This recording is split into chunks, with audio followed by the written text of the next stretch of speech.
Dear students, welcome in our channel. इस video में हम सीखने वाले हैं क्लास 11th सब्जेक्ट केमिस्ट्री। यहाँ पर ये जो हमारा वीडियो है वो रिवीजन पर्पज से बनाया गया है। इसमें हम डिस्कस करेंगे कुछ इंपॉर्टेंट टॉपिक्स जो कि आपके एग्जाम के पॉइंट ऑफ व्यू से काफ़ी इंपॉर्टेंट रहेंगे। तो आइए सीखते हैं। यहाँ पर हमारा फर्स्ट टॉपिक है difference between orbit and orbital. Orbit and orbital के बीच में यहाँ पर हमें डिफरेंस सीखना है। तो फर्स्ट पॉइंट में कहा है कि ऑर्बिट क्या होते हैं, जो न्यूक्लियस होता है ना उसके चारों ओर का एक जो सर्कुलर पाथ होता है इसे हम कहते हैं ऑर्बिट। ये जो सर्कुलर पाथ है इसे क्या कहा जाएगा, ऑर्बिट कहा जाएगा। जबकि ऑर्बिटल क्या है, तो जो न्यूक्लियस होता है उसके चारों ओर का 3D में जो सर्कुलर एरिया है, इस टाइप से जो पूरा 3D में जो एरिया रहेगा उसे कहा जाएगा ऑर्बिटल। जैसे कि एक बॉल जो रहती है उसकी स्ट्रक्चर अगर हम देखें तो कैसी होती है बॉल की स्ट्रक्चर, 3 डायमेंशनल। जबकि एक सर्कुलर जो कड़ा वगैरह है या फिर चूड़ी है उसका अगर शेप हम देखें तो कैसा होता है, 3 डायमेंशनल नहीं होगा, एक सर्कुलर शेप में होगा।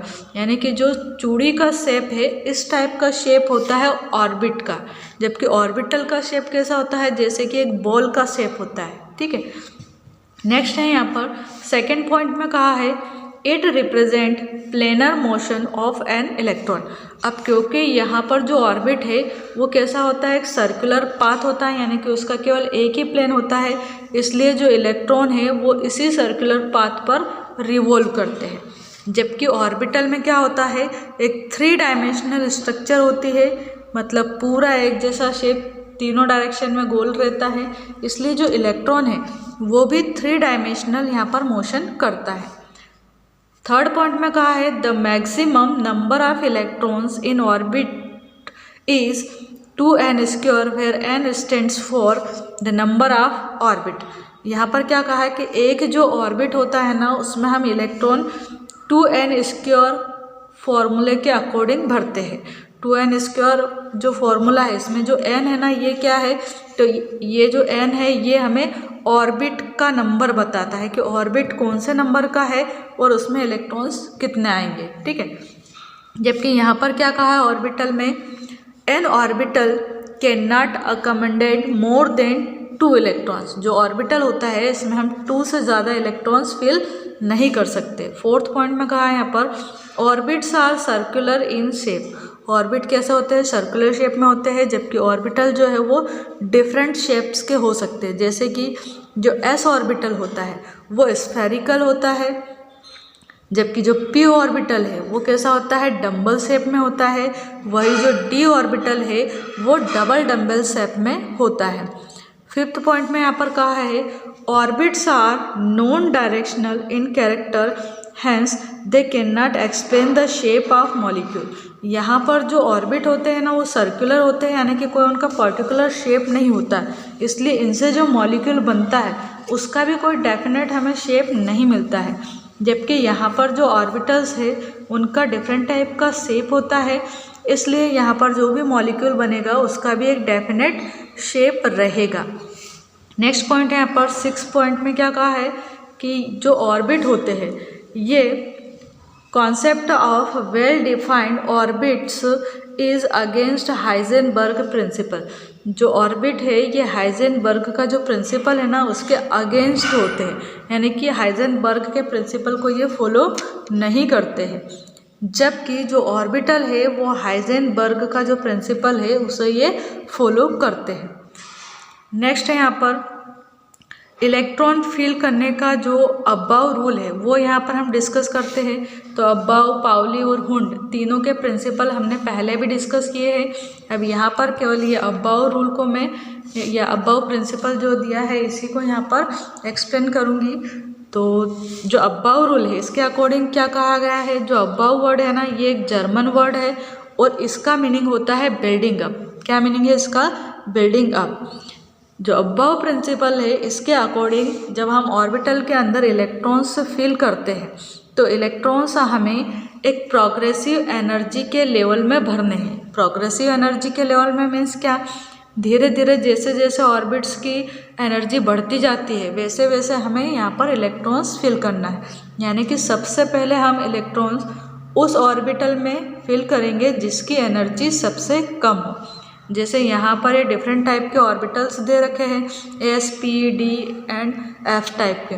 तो यहाँ पर सबसे पहले हम 1s ऑर्बिटल के अंदर इलेक्ट्रॉन भरेंगे, उसके बाद 2s में, फिर 2p में, फिर 3s, 3p, 4s, 3d, 4p, 5s, 4d, इस टाइप से आगे के ऑर्बिटल्स में यहाँ पर हम इलेक्ट्रॉन्स भरते हैं। यानी कि ये जो सीक्वेंस है जिसके अकॉर्डिंग यहाँ पर ये जो ऑर्बिटल्स हैं इनकी धीरे धीरे एनर्जी इंक्रीज हो रही है, तो इसी सीक्वेंस के अकॉर्डिंग हम किसी भी एलिमेंट का जब इलेक्ट्रॉनिक कॉन्फ़िगरेशन राइट करते हैं तो हमें ये रूल यहाँ पर फॉलो करना है।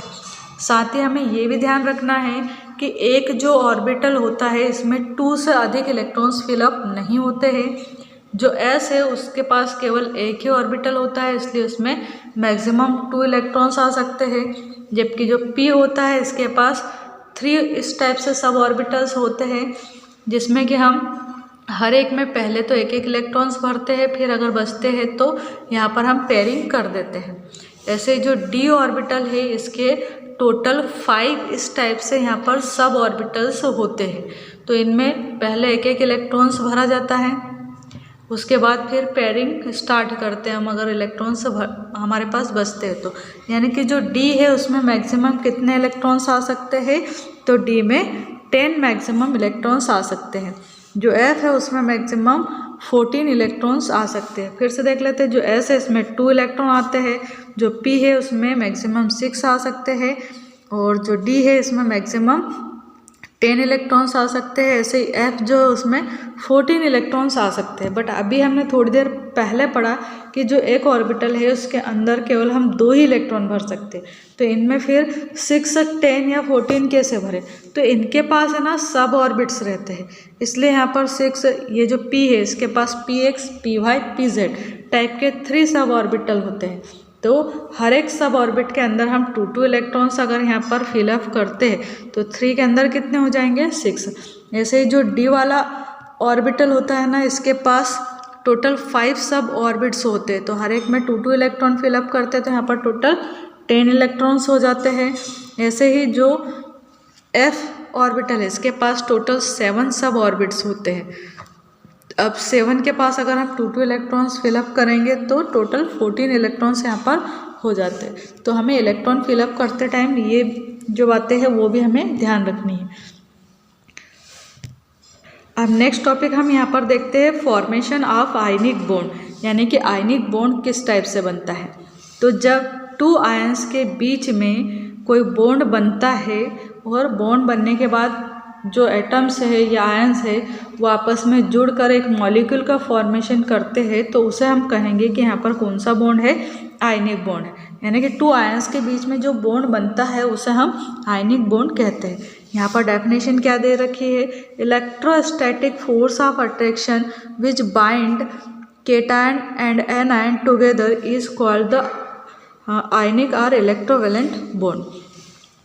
जो इलेक्ट्रोस्टैटिक फोर्स है वो अगर किन्हीं भी 2 एटम्स या एक केटायन है और एक एनायन है, केटायन किसको कहा गया है, तो जो प्लस चार्ज वाला आयन होता है उसको केटायन कहते हैं, और जो माइनस चार्ज वाला आयन होता है उसे हम एनायन कहते हैं। तो इनके बीच में जो भी बॉन्ड बनता है वो किसके कारण बनता है, तो इन दोनों के बीच में एक इलेक्ट्रोस्टैटिक फोर्स लगता है।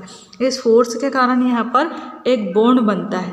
ये फोर्स क्यों लगता है, क्योंकि यहाँ पर जो प्लस आयन है ना वो हमेशा माइनस आयन को अपनी ओर अट्रैक्ट करता है, ऐसे जो माइनस आयन है वो प्लस को अपनी ओर अट्रैक्ट करता है। तो अपोजिट चार्ज के बीच में यहाँ पर अट्रैक्शन होता है, इसलिए एक इलेक्ट्रोस्टैटिक फोर्स लगता है, और इसी कारण से यहाँ पर फिर जो केटायन है और एनायन है इनके बीच में बॉन्ड का फॉर्मेशन होता है, और इस टाइप से जो बॉन्ड बनेगा उसे ही हम कहेंगे आयनिक या फिर इलेक्ट्रोवेलेंट बॉन्ड। जैसा कि यहाँ पर एग्जांपल में दे रखा है, जो सोडियम है इसका इलेक्ट्रॉनिक कॉन्फ़िगरेशन अगर आप देखें तो यहाँ पर फर्स्ट ऑर्बिट में हम 2 इलेक्ट्रॉन फिल करते हैं, सेकंड में 8 और थर्ड में यहाँ पर 1 इलेक्ट्रॉन रहता है। तो ये जो लास्ट इसके ऑर्बिट में 1 इलेक्ट्रॉन है यहाँ पर, ये 1 इलेक्ट्रॉन यहाँ पर ये क्लोरीन को डोनेट कर देगा। ठीक है, तो जिससे क्या होगा, ये 1 इलेक्ट्रॉन यहाँ पर एक्स्ट्रा दे रखा है, ये इसने क्लोरीन को डोनेट कर दिया। इस डायग्राम में यहाँ पर ये ब्लैक कलर की जो बॉल दिखाई दे रही है, ये सोडियम का यहाँ पर इलेक्ट्रॉन है। अब ये एक इलेक्ट्रॉन लेने के बाद जो क्लोरीन है ना, इसके ऊपर माइनस चार्ज आ गया है, और जो सोडियम है इसने दिया, इसलिए इसके ऊपर प्लस चार्ज आ गया। अब यहाँ पर चार्ज डेवलप हो गए तो इनके बीच में अट्रैक्शन फोर्स लगता है, और जिसके कारण ये NaCl यानी कि NaCl के एक मॉलिक्यूल में चेंज हो जाते हैं। तो इस टाइप से यहाँ पर जो मॉलिक्यूल ये बना NaCl का, इसमें कौन सा बॉन्ड है, तो आयनिक बॉन्ड है। और क्यों है ये, तो इलेक्ट्रोस्टैटिक फोर्स के कारण। ऐसे जो मैग्नीशियम डाइक्लोराइड है MgCl2, ये यहाँ पर MgCl2 बन रहा है, इसमें भी इसी टाइप से जो मैग्नीशियम है वो 2 इलेक्ट्रॉन्स को डोनेट करता है, किसको, 2Cl के एटम्स को, जिससे कि क्या होगा, यहाँ पर जो Cl है वो एनायन में चेंज हो जाएगा और मैग्नीशियम केटायन में चेंज हो जाता है, और इस टाइप से यहाँ पर MgCl2 का एक मॉलिक्यूल बनता है।